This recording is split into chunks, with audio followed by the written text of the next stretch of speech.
একটা বড় ধরনের আলেম তার মাহফিলে একটা দলকে নিয়ে কি বলল, চলেন আমরা কথাগুলো শুনি হুজুরের মুখ থেকে। জামাত ইসলামের বড় নেতা শাহজাহান জয়জুরি সে বলল যে আল্লাহ নাকি সিদ্ধান্ত নিয়ে ফেলছে।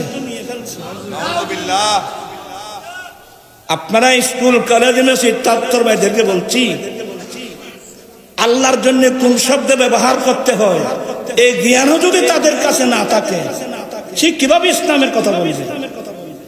আল্লাহ নাকি সিদ্ধান্ত নিয়ে ফেলছে, এবার বাংলাদেশের রাষ্ট্রীয় ক্ষমতা জামাত ইসলামকে দেবে।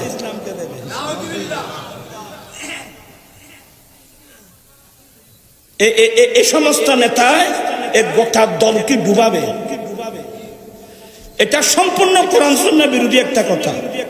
আচ্ছা, আমার প্রশ্ন হলো, আল্লাহ একটা সিদ্ধান্ত নিলেন, আপনি জানলেন কিভাবে? কথা বুঝছেন কি? আপনার কাছে আল্লাহ কি জিবরিল পাঠিয়েছে? আপনার কাছে কি আল্লাহ মিকাইল পাঠিয়েছে? আপনি কি গায়বে আলম জানেন? আর আল্লাহর জন্য সিদ্ধান্ত শব্দটা আল্লাহর জন্য ব্যবহার করা যায়? আম্বিয়া কোরআন শরীফ পড়লেও তো বুঝতো। যেমন ঈসা আলাইহিস সালাম বলছেন, উহিল মাউতা বিইযনিল্লাহ, আমি আল্লাহর হুকুমে মৃত মানুষ কি করি? জীবিত করি। যদি বলা হতো ইনশাআল্লাহ, আল্লাহ চাহে তো আমরা ক্ষমতায় যাব, এটাই বলা যায়। বিইযনিল্লাহ বিহুকমিল্লাহ, আল্লাহর হুকুম থাকলে আমরা যাব, এটাই বলা যায়। কিন্তু কিভাবে বললো?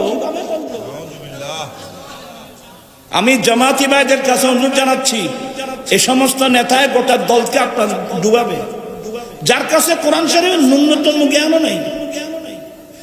সিদ্ধান্ত শব্দটা কি আল্লাহর জন্য ব্যবহার করা যায়? তা আল্লাহ তাহলে আগের সিদ্ধান্তহীনতাই ছিল। আবার নাকি তারা ক্ষমতায় যাবে, তাদের ক্ষমতায় যাওয়ার আগে তারা এই কথাগুলা বলতেছে। যদি ক্ষমতায় যায় তারা কি করবে আল্লাহ মাহবুদে জানে। বিষয়টা চুগলিংপং হয়ে গেল না? আমি তো খুবই অবাক তাদের কথাগুলা শুনে। তো আপনারাই কমেন্টে জানাবেন তাদের কথাগুলা কি উচিত হয়েছে এই কথাগুলো